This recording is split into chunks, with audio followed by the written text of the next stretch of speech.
Salam Ika Lemhanas. Dalam program Sri Kandi Indonesia, Ika Lemhanas akan mengangkat masalah perempuan dan politik. Partisipasi perempuan Indonesia dalam parlemen masih sangat rendah. Data World Bank tahun 2019, Indonesia menduduki peringkat ke-7 se-Asia Tenggara untuk keterwakilan perempuan di parlemen. Padahal rendahnya angka keterwakilan perempuan di parlemen sangat berpengaruh terhadap kesetaraan gender. Bahkan perempuan belum mampu merespon masalah utama yang dihadapi oleh perempuan sendiri. Saat ini partisipasi perempuan di parlemen masih jauh di bawah 30%. Sehingga bagaimana upaya meningkatkan partisipasi perempuan dalam parlemen? Dan saat ini untuk membahas atau menanyakan bagaimana mengangkat partisipasi perempuan di dalam parlemen ini telah hadir bersama saya Nurul Arifin, seorang politisi perempuan yang aktif dan 2 periode di DPR RI. Terima kasih Mbak Nurul telah hadir dalam Ika Lemhanas TV ini. Mbak Nurul, awalnya Mbak Nurul bisa beralih ke menjadi politikus perempuan itu apa yang menarik ini? Ya, sebelumnya saya ingin mengucapkan terima kasih juga nih sudah diundang di acara TV-nya Ikal ini. Ini satu kehormatan juga buat saya bisa ketemu dengan teman-teman alumni Lemhanas. Dan tentu saja ada ceritanya kenapa saya sampai di sini begitu. Jadi saya berada di Lemhanas juga karena dikirim oleh partai pada waktu itu. Karena saya waktu 2004 itu tidak berhasil masuk ke parlemen, kemudian dikirim oleh Partai untuk Pendidikan di Lemhanas pada tahun 2006. Sebelumnya memang seperti publik tahu, Mbak Ida, kalau saya kan dulu artis ya, main di layar lebar, kemudian di sinetron, di TV begitu. Dan dalam perjalanannya saya menjadi aktivis karena kebutuhan karakter dalam TV itu begitu. Nah, menjadi aktivis karena mendalami peran di karakter di TV itu begitu. Dan akhirnya saya menjadi aktivis perempuan, kemudian di situ saya terlibat juga menjadi aktivis peduli HIV/AIDS dan juga drugs abuse begitu. Dan ternyata setelah mengetahui semua akar permasalahannya memang ketimpangan dalam struktur politik tentang konstruksi perempuan di parlemen itu dalam budaya begitu ya. Jadi kan kalau gender itu konstruksi sosial dalam budaya begitu. Nah, kita melihat kemudian dalam perjalanannya juga pada tahun 2004 itu pemerintah secara struktural membuat satu undang-undang yaitu Undang-Undang Pemilu nomor 12 tahun 2004. Di situ disebutkan di pasal 65 itu baru pertama sekali dalam sebuah undang-undang disebutkan bahwa dalam setiap pemilu harus ada keterwakilan perempuan 30%. Nah, karena ada undang-undang itu, kemudian karena aktivitas saya sebagai aktivis perempuan yang mengurusi isu-isu perempuan, akhirnya saya dinominasikan untuk masuk ke dalam satu ikutan seleksi di partai untuk menjawab tentang kebutuhan 30% perempuan di parlemen. Tapi masih sebagai calegnya ya. Akhirnya saya waktu itu memilih untuk bergabung dengan Partai Golkar begitu, dan kemudian juga di situ saya ikutan sebagai caleg tapi kalah. Walaupun kalah ya saya pikir tidak apa-apa karena kita memang harus berproses ya, nggak ujuk-ujuk menang begitu. Kan orang tuh maunya kalau apalagi merasa selebritis begitu, maunya kalau masuk ke partai terus langsung disediakan karpet merah terus menang gitu, itu nggak bisa. Semuanya harus berproses. Jadi kenapa saya masuk ke politik? Karena tahu bahwa politik ini adalah tempat untuk mengambil dan memutuskan segala macam kebijakan. Jadi kesadaran-kesadaran tentang berpolitik itu muncul ketika saya menjadi aktivis. Jadi everything is politics begitu. Jadi tidak ada satu kehidupan pun tanpa keputusan politik. Kita bahkan mandi pun air harus bayar misalnya. Karena air bayarnya berapa itu kan keputusan politik. Kemudian masalah sekarang minyak goreng naik, nah langka, itu kan sebetulnya sangat politis karena kenapa dijual keluar, kenapa tidak di sini begitu misalnya. Terus juga soal BBM naik, kenapa harus naik? Ini kan semuanya sangat politis. Dan keberadaan perempuan terkait dengan isu-isu ini sebetulnya politik itu kan tidak memandang jenis kelamin ya. Seharusnya. Iya. Jadi politik itu kan tidak ada jenis kelaminnya begitu. Jadi politik untuk semua warga negara. Dan ketika kami masuk politik itu, jadi yang diharapkan adalah mengupas semua permasalahan dari perspektif perempuan. Jadi tidak perempuan berpikir atau berpersepsi seolah-olah menjadi laki-laki dan harus maskulin masuk politik. Tapi sayangnya memang pemikiran-pemikiran seperti ini masih jarang. Di mana perempuan-perempuan juga banyak sekali yang belum merasakan pentingnya keterwakilan perempuan di parlemen. Itu pun untuk perempuan itu sendiri. Nah, ini di mana selama Mbak Nurul ini menjadi anggota DPR, di mana sih ini? Kenapa kok perempuan itu tidak 30% pun tidak tercapai? Ya, karena kita dihadapkan dengan free fight ya. Sejak tahun 2009 keputusan dari MK itu memutuskan bahwa tidak ada lagi sistem tertutup atau memilih partai. Kalau memilih partai, kita bisa saja meraih 30% perempuan dengan mendudukan perempuan di nomor 1. Seperti di beberapa negara lah, paling dekat negara tetangga kita Timor Leste. Perempuannya 30% karena itu fix seat begitu. Nah, kalau kita kan tidak fix, 30% itu adalah caleg saja. Tidak otomatis dapat 30%. Jadi semuanya free fight. Nah, karena ini masuk free fight itu bagaimana ini? Pertempuran bebas. Jadi ketika kita turun, dia karena sistemnya suara terbanyak, ya semua laki-laki dan perempuan yang bisa dengan strateginya masing-masing harus mencari suara sebanyak-banyaknya begitu. Itu mungkin yang menghambat ya? Itu menghambat karena biasanya perempuan itu sebetulnya secara misalnya dia potensial, pinter, jaringan bagus, uang nggak ada. Atau dia uang punya, nama ada tapi jaringan nggak ada. Tapi dari semua itu memang strategi kampanye itu memang sangat dibutuhkan ya. Jadi misalnya kita akan turun di dapil mana, kita nggak perlu harus turun di semua kecamatan misalnya. Pilih aja beberapa kecamatan karena calegnya bukan cuma kita. Dari satu partai aja seperti di dapil saya, satu partai aja 7 orang caleg. Kalau misalnya ada lebih dari 10 partai, berarti ada 7 kali 10, berarti udah berapa tuh? 70 caleg yang memperebutkan suara di dapil tersebut. Jadi kita harus benar-benar cerdas. Saya hanya mau cari suara di lumbung-lumbung suara yang banyak, misalnya begitu. Terus jadi kita fokus di situ, tidak usah serakah ingin meraih semua tempat begitu, karena itu nonsens. Jadi lebih realistis aja. Jadi pengalaman politik saya tuh mengajarkan seperti itu. Karena saya pernah menang dan pernah kalah, kemudian menang lagi. Jadi saya jadi paham begitu ya. Tapi kekalahan pun membuat saya tidak terus frustrasi. Bukan karena uang kan? Maksudnya kita tidak dana kita tidak mencukupi begitu. Waktu itu ya karena sangat kompetitif ya. Jadi lawan saya juga ya namanya di politik itu menghalalkan segala cara ya. Kita tidak tahu lah. Bahkan ada satu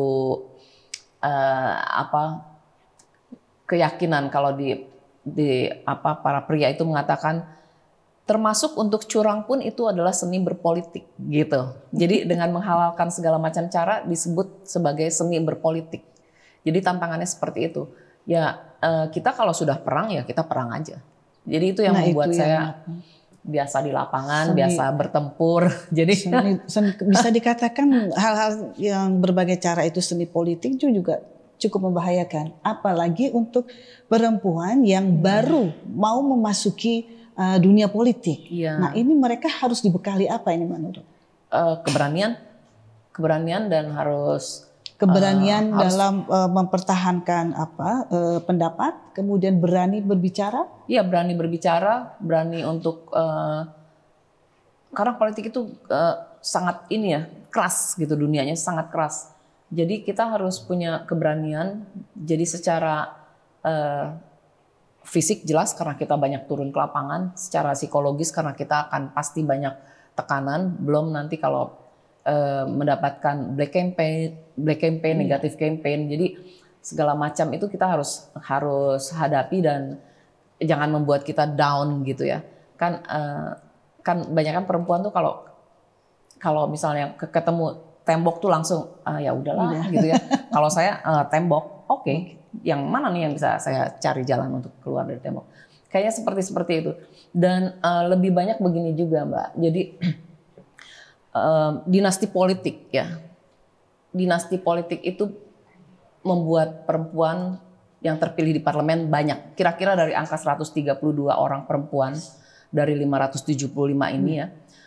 Kan jumlahnya kurang lebih 22% karena ada yang PAW meninggal gantinya perempuan jadi kayak gitu. Jadi lumayan tambah banyak. Dan kemudian ada dinasti politik yang misalnya lahirnya dari bapaknya bupati, anaknya turun menang. Bapaknya atau suaminya bupati atau gubernur, istrinya maju di DPR menang. Itu diperbolehkan dan fair. Itu diperbolehkan dan fair dan lebih mudah memenangkannya. Cuma saya tidak menyebut itu defisitnya demokrasi. Yang saya harapkan itu ya, karena kemenangannya diperoleh dengan mudah, maka seringkali tidak menghargai tugasnya di gitu parlemen. Ya. Jadi saya tuh suka gemesnya gitu. Karena dapatnya mudah, kalau kita kan dapatnya susah ya. Jadi pengennya kerja yang benar gitu. Terus mengeluarkan ide-ide gagasan gitu ya. Terus beradu pendapat itu menjadi satu tempat kita buat bertarung lah. Tapi yang mendapatkannya mudah itu seringkali malah kurang menghargai posisinya. Jadi jarang masuk. Kadang nggak pernah, jangan-jangan nggak ada di Jakarta juga, di daerahnya sana, di dapilnya. Reses begitu. Kemana? Saya nggak tahu ya sering kali ya, kalau yang dari mohon maaf nih, kalau yang dari misalnya orang tuanya dari daerah tertentu bupati ya udah nanti nggak ke Jakarta malah tinggal di daerahnya. Seperti itulah sering kali membuat kami itu prihatin gitu ya, sayang. Ya. Karena itu kursi kosong jadinya padahal kita tuh sungguh-sungguh di situ maunya gitu. Itu yang membuat defisit buat saya, walaupun tidak semuanya semuanya. Ada juga yang punya komitmen ya, jadi beberapa teman saya cukup juga banyak juga yang mempunyai komitmen. Ya, walaupun dia lahir dari dinasti politik. Nah, saya senang kalau sudah mereka dapatnya dinasti, itu nggak masalah sebetulnya. Cuma komitmennya aja yang penting. Orang-orang yang terutama perempuan ya, kita bicara perempuan. Nah, perempuan-perempuan yang punya komitmen itu yang yang saya hargai lah, karena dia mau datang ya dengan tugasnya memang tugasnya di parlemen memang iya. untuk membantu mungkin perempuan-perempuan yang berada di daerah yang memang sangat perlu diperhatikan. Dan ini pemilu masih 2 tahun lagi, 2024. Nah, ini bagaimana? Kan memang angka 30% itu masih terus berlanjut. Nah, ini untuk meningkatkan itu bagaimana, Mbak? Nah, ini nanti kita akan jawab sesaat lagi.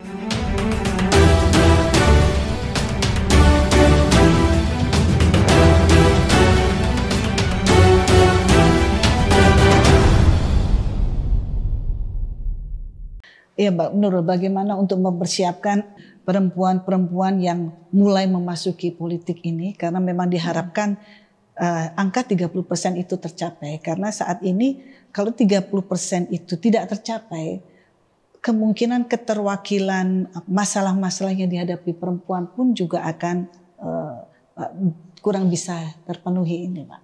Nah, ini bagaimana kita membantu politikus-politikus perempuan yang baru ini? Ya, pertama harus punya sikap ya, dan menentukan juga strategi dalam menghadapi pileg itu seperti apa begitu. Nah, harus ada beberapa modal. Modalnya yang pertama adalah ketokohan jelas, kemudian juga jaringan, kemudian modal politik. Modal politik itu ya dari partai mana gitu. Kemudian juga modal finansial. Jadi semua ini harus dimiliki. Kalau performanya sendiri, kalau semua tadi sudah terpenuhi, tetapi ketokohan itu mereka kurang bisa berbicara untuk menyuarakan tujuan partainya misalnya, bagaimana cara menarik masyarakat supaya memilih dia. Harus berlatih ya. Biasanya itu diberikan pendidikan oleh partai. Jadi di partai itu sebelum kita terjun ke caleg ya, kan nggak ujuk-ujuk jadi caleg juga kan, karena memang di kami kan ada pendidikan untuk training untuk calon anggota DPR, terus nanti ada pembekalan, Kemudian juga ada pembekalan itu isinya tentang ideologi partai, teori komunikasi, dan terus nanti setiap orang biasanya terakhir itu diuji untuk mempresentasikan gitu. Terus ada seperti itu sih. Jadi membuat mereka tidak langsung diterjunkan begitu enggak, karena itu nyaris tidak ada sih. Hak prerogatif ketua umum itu kalau tidak salah 5% untuk menentukan siapa caleg yang memang menjadi andalannya. Tapi pada umumnya itu berangkat dari yang sudah pengalaman sih. Iya. Nah untuk perempuan sendiri saya kira jangan gagap ya kalau turun ke lapangan, biasanya gagapnya itu gitu. Nah itu yang ingin kita juga sampaikan kepada perempuan-perempuan yang akan memasuki dunia politik. Memang nomor satu adalah performance diri kita, bagaimana kita berbicara, bagaimana kita bersikap gitu kan. Sekarang begini, apakah politikus ini yang dari partai ini memang dibina, ya kan? Ini memang dibentuk supaya menjadi wakil yang memang dapat dihandalkan. Nah, sekarang kalau Mbak Nurul melihat sekarang ini yang istilahnya banyak sekali emak-emak yang di jalan yang menyuarakan hal-hal yang kadang bagus, kadang juga memprihatinkan. Nah, ini bagaimana? Ini mereka bukan politik kan, tapi mereka melakukan politik praktis karena mereka berusaha menunjukkan bahwa ini pendapat. Ini menurut Mbak Nurul bagaimana ini? Tidak apa-apa, ini kan realitas politiknya seperti itu ya. Jadi politik jalanan begitu. Dan aspirasi itu kayak kemarin demo-demo ini kan sebetulnya aspirasi yang mungkin sudah disampaikan, tapi mereka tidak puas karena merasa keputusan politiknya tidak berada di pihak mereka, misalnya kayak gitu. Nah, politik emak-emak ataupun politik di jalanan ini ya kita dengar, karena kalau cuma berpolitik di jalanan tidak menghasilkan apa-apa. Kita yang di parlemen yang bagian merumuskan begitu, masukan-masukannya seperti ini. Nah, kemudian kayak kemarin juga kan sebetulnya sudah direspon langsung oleh kepala negara gitu, bahwa tidak ada penundaan misalnya. Kemudian instruksi kepada menteri-menteri bahwa minyak goreng harus tetap ada walaupun setelah ada dan harganya naik begitu. Dengan segala macam imbas dari perang Ukraina dan Rusia. Jadi ya buat saya sih kecerdasan berpolitik itu nggak harus di parlemen saja ya, karena emak-emak itu pun sebetulnya pada cerdas-cerdas loh, kan banyak ya, tapi mereka mempunyai keberanian sebetulnya. Iya, cuma saluran politiknya ya misalnya cuma di medsos, kan seringkali orang ngomong sendiri nih, protes ke pemerintah ngomong sendiri. Nah itu juga sudah merupakan satu aspirasi yang sesungguhnya harus kita tangkap gitu, karena itu memang real dari politik jalanan itu. Gitu. Memang di parlemen ada yang untuk mendengarkan keluhan-keluhan atau suara-suara rakyat. Iya, itu tugas semua orang ya. Jadi bukannya tidak ada, tugas kita semua mendengar karena tugas kita kan menampung aspirasi gitu. Jadi ya kita kembali kepada diri pribadi kita sendiri. Iya, itu menjadi agenda partai kalau di kita ya. Jadi aspirasi itu menjadi agenda partai. Partai kita sikapnya apa nih? Larinya ke fraksi. Oke, fraksi perintahnya supaya misalnya menolak ini, mendukung ini, ataupun memberikan masukan ini begitu. Nah itu Jadi sebagai politisi perempuan ini melihat fenomena baru, keberanian mak-mak di jalan ini memang perlu kita kita rangkul, kemudian justru kita memberikan bagaimana mereka akan ruang untuk bersuara, bagaimana mereka menyampaikan supaya suara mereka juga didengar, tentunya dengan teknik berbicara atau bagaimana cara mereka mengungkapkan perasaannya. Tugas kami ya mendengar itu ya, mendengar kemudian merumuskan dalam kebijakan-kebijakan yang pro rakyat itu gitu. Dan kita kan kemarin baru meloloskan dan mensahkan undang-undang tindak pidana kekerasan terhadap perempuan ini, kekerasan seksual, maaf. Nah, sebetulnya motornya ini jangan salah loh. Kan memang undang-undang ini sudah dirancang dari tahun 2016 maaf. Jadi perjuangannya memang lama. Ada yang mau berusaha untuk menggagalkan ya. Ada yang enggak. di tempat saya tuh agak susah karena ternyata sistem patriarki di tempat kami masih sangat kuat begitu. Jadi ketika kita mengambil keputusan itu saya pribadi waktu itu kan masih di balik ya, beradu pendapat dengan rekan kami dari satu fraksi sama gitu ya. Ini harus digolkan karena begini-begini. Oh ini udah ada di KUHP, ini sudah ada di Undang-Undang Kekerasan dalam Rumah Tangga. Oh ini enggak, beda karena ini perilaku seperti ini, tindak pidana seperti ini tidak masuk dalam KUHP dan sebagainya. Karena ini jenis kekerasan baru, kekerasan seksual yang baru karena akibat dari teknologi dan sebagainya lah kayak gitu. Jadi yang kayak gitu tuh nggak gampang juga Bu untuk meyakinkan. Mitra kita ya. Yeah. Tapi jangan salah bahwa kemarin yang meliding undang-undang ini sampai jadi itu adalah seorang laki-laki. Jadi jangan salah bahwa laki-laki juga punya perspektif feminis. Ya. Oh iya. Iya, jadi jangan menganggap laki-laki itu nggak punya sensitif juga ya, sensitivitas. Yang fight-nya itu teman kami yang pria, Bu. Karena memang di posisi itu, tapi kan untuk mendorong supaya goal ini kan juga peran dari aktivis-aktivis. Iya memang itu ini. Iya. Tapi yang konsisten ya, dia berjuang ini dengan segala macam. Mungkin dia juga melawan partainya sendiri. Dia konsisten gitu. Kalau kami sih perempuan jangan ditanya, itu mau ya. Iya. Kecuali memang yang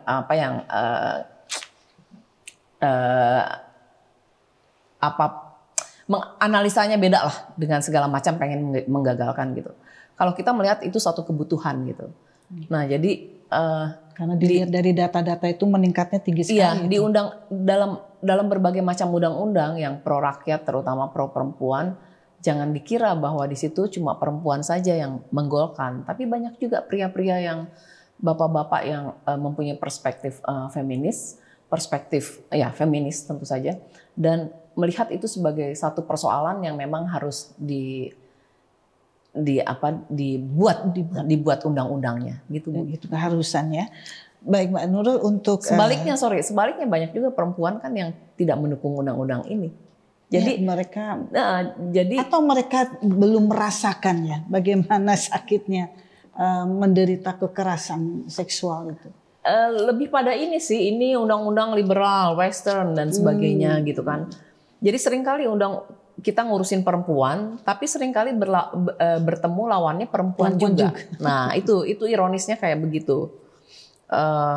Beberapa undang-undang lah ya. Jadi kita cerita yang berbicara undang-undang tentang kesehatan, tentang pendidikan, misalnya terakhir tentang undang-undang TPKS ini, bertemunya lawannya perempuan juga, gitu. Iya, Mbak Nurul, seandainya Mbak Nurul ini ditugaskan untuk membina atau memunculkan politikus-politikus perempuan yang baru, apa yang akan Mbak Nurul lakukan ini? Strategi apa? Pertama, yang saya lihat kita harus kuat itu ya, harus cerdas begitu, cerdas berpolitik. Kemudian juga harus tahan banting ya, karena sebagai perempuan itu stereotipnya banyak lah, banyak sekali label-label yang dilabelkan pada perempuan. Nah kita harus mendobrak stigma-stigma itu gitu.